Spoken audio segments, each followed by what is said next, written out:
রাজস্বীকে দিয়ে শুরু করবো। রাজস্বী, আজকে এমন একটা দিন 12ই জানুয়ারি, এই দিনটা গর্ব করার দিন। আমি শুরু করেছিলাম আজকে ইডেন গার্ডেনের একটা ক্রিকেট ম্যাচ নিয়ে, বিবেকানন্দের জীবনের একটা অধ্যায় যেটা সেইভাবে হাইলাইটেড হয়নি, কিন্তু আজকের দিনে আমরা দেখলাম বিবেকানন্দকে নিয়েও রাজনীতি চলছে, মনীষীদের নিয়ে আগে রাজনীতি চলে, আসলে ছত্রে ছত্রে ভণ্ডামি। আমি কেন এটা দিয়ে শুরু করেছিলাম, কারণ এই যে মাননীয়া বলছেন যে আমার অনেক ক্ষতি হয়ে গেল, আমার দলের জিনিস, দলের সম্পত্তি, মানুষের কাছে একটা সেন্টিমেন্ট তৈরি হচ্ছে। সত্যিই তো ক্যান্ডিডেট লিস্ট ছিল হয়তো মমতা বন্দ্যোপাধ্যায়ের কাছে, তার দলের স্ট্র্যাটেজি ছিল, তারা এত টাকা খরচ করেছে, শয়ে টাকা কোটি টাকা খরচ করেছে, 1200 কোটি। আগের দিন তাপস রায় বলছিলেন 1 বছরের হিসেব, এত টাকা খরচ করার পর তারা স্ট্র্যাটেজি বানিয়েছেন, সেটা নিয়ে নাকি চলে যাচ্ছে ইডির টিম। কিন্তু এখন আমি ফাইলগুলো পর্যন্ত দেখালাম। যারা মানুষের সঙ্গে প্রতারণা করতে দুবার ভাবে না, যারা নিজের দলের সঙ্গে প্রতারণা করতে দুবার ভাবে না, তার দল থেকে বেরিয়ে এসে লোকজন অন্য কথা বলে, তারা তদন্ত নিয়ে ভুল কথা বলবে, তারা মনীষীদের নিয়ে ভণ্ডামি করবে, এটা তো অবিশ্বাস্য কিছু নয়। 2022 সালের file Rajasvi, I-PAC consulting private লিমিটেডের ফাইল, মহুয়া মৈত্রর নাম রয়েছে, গোয়া নির্বাচনে লেখা রয়েছে সেই ফাইল। কি করে যোগাযোগ থাকতে পারে এসআইআর এর সঙ্গে?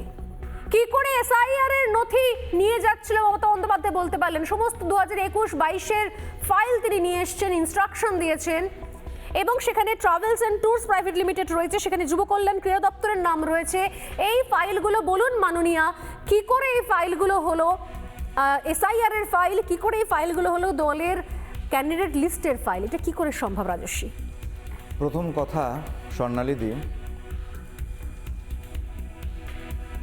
উনি বলছেন এসআইআর এর লিস্ট প্রথমে বললেন, তারপরে বলছেন যে এটা ওনার প্রার্থী তালিকা। প্রথমে বললেন প্রার্থী তালিকা, তারপরে বললেন এসআইআর লিস্ট।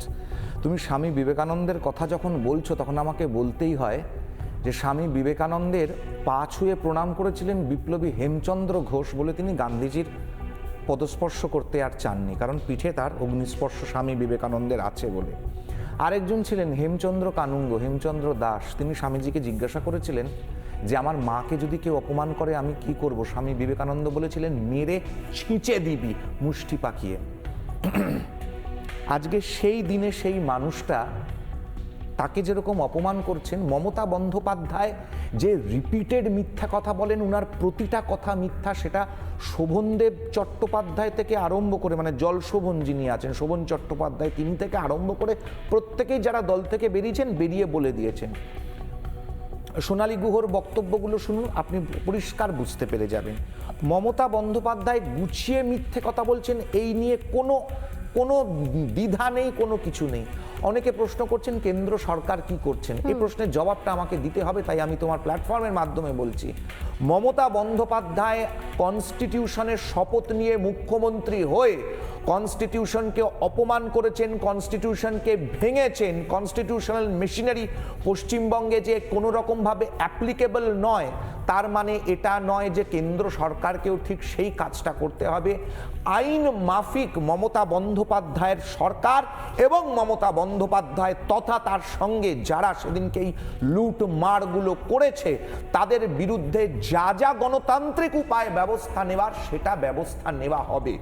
যদি মমতা বন্দ্যোপাধ্যায় এটা ভেবে থাকেন যে উনি একটা সিম্প্যাথি আদায় করবেন এখানে, যাতে কনস্টিটিউশনাল মেশিনারি ফেল করে গেছে, করে কেন্দ্র সরকার একটা রাষ্ট্রপতি শাসন জারি করে সেখানে উনি তখন একটা সিম্প্যাথি নেবেন, নিয়ে তুমি ভোট করে উনি আবার জিতে ফেরত আসার ধান্দা করছেন, তাহলে সেগুড়ে মাননীয়ার বালি আমরা মুখ বুঝে সহ্য করে আমরা গণতান্ত্রিক উপায় মমতা বন্দ্যোপাধ্যায়কে এ রাজ্য থেকে তাড়াবো। এ নিয়ে কোনো সন্দেহ নেই। তুমি অধম হইবে, আমি উত্তম হইব না, তাহলে কেন? প্রশ্ন এটাই থাকবে। আমরা সংবিধানের শপথ নিয়ে, আমাদের দল কেন্দ্রে সরকার চালাচ্ছে, আমরা সংবিধানের শপথ নিয়েই কাজ করব। প্রশ্ন হচ্ছে, যদি দলের প্রার্থী তালিকা থেকে থাকে, তাহলে যুব কল্যাণ দপ্তর পশ্চিমবঙ্গ সরকারের ফাইল সেখানে কি করছিল? ঠিক যেরকম পার্থ চট্টোপাধ্যায়ের গার্লফ্রেন্ডের বাড়িতে রেড হওয়ার সময় শিক্ষা দপ্তরের অনভলাপ, শিক্ষা দপ্তরের ফাইল, শিক্ষা দপ্তরের সই করা জিনিস, মন্ত্রীর সই করা তথ্য চিঠি সেখানে কি করছিল, এই প্রশ্নটা থাকবে। অর্থাৎ এখানে 2022 সালের কোনো গরু, কয়লা, চাকরি, বালি পাচার থেকে আরম্ভ করে এই ট্রাভেলস অ্যান্ড ট্যুরসে মমতা বন্দ্যোপাধ্যায়ের দলের জন্য কাজ করতে কি বিদেশ থেকে কোনো শুটার এসেছিল? এই যে এতগুলো মৃত্যু হলো, এখান থেকে কি বাইরে থেকে শুটার নিয়ে এসেছিল, মারার জন্য লোক নিয়ে এসেছিল? প্রশ্ন এগুলো থেকে যাবে।